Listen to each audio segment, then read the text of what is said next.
माजी मंत्री आणि काँग्रेसचे ज्येष्ठ नेते मदन पाटील यांचं निधन झाले। गेल्या काही दिवसांपासून ते आजारी होते। मुंबईतल्या रुग्णालयात त्यांच्यावर उपचार सुरू होते। उपचारादरम्यान मध्यरात्री 12:30च्या सुमारास वयाच्या 55व्या वर्षी त्यांनी अखेरचा श्वास घेतला।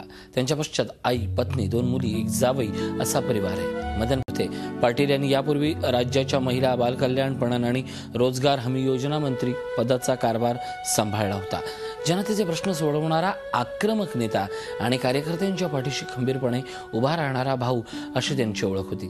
आबांच्या पाठोपाठ आता मदन पाटील यांचं निधन झाले, त्यामुळे 8 महिन्यात सांगलीच्या राजकीय क्षेत्राला हा दुसरा मोठा धक्का बसला आहे। आमचे प्रतिनिधी रवींद्र कांबळे आपल्यासोबत दूरध्वनीवरून संपर्कात आहेत। रवींद्र, सांगलीच्या राजकीय क्षेत्राला बसलेला हा दुसरा मोठा धक्का आहे। आबानंतर मदन भाऊंची कार्यकर्त्यांमध्ये मिसळणारा नेता, म्हणजे विशेषतः सांगलीच्या भाषेत बोलायचं झालं तर त्यांचा लाडका भाऊ आज दूर निघून गेलाय।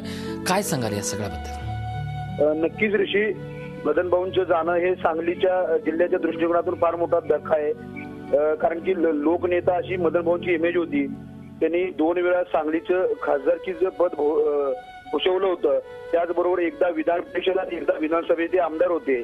त्याचबरोबर राज्याच्या मंत्रिमंडळामध्ये रोजगार हमी योजना मंत्री असतील, पणन मंत्री असतील, महिला विकास मंत्री असतील, या खात्यामध्ये सुद्धा त्यांनी चांगला कारभार केला होता।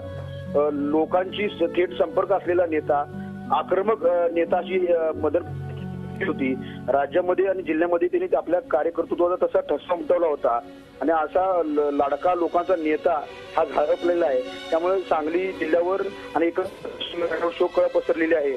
आणि आबांच्या नंतर तसा लोकनेता दुसरा मदन पाटील अशी इमेज होती। मात्र मदन पाटील सलग सांगली जिल्ह्याला हा दुसरा धक्का बसलेला आहे आणि संपूर्ण परिसरात शोककळा पसरलेली आहे।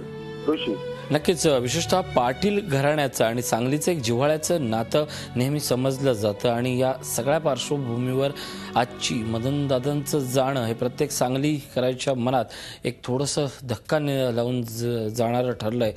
धन्यवाद रवींद्र या सगळ्या महत्त्वाच्या माहितीबद्दल। झी 24 तास रहा एक पाऊल पुढे।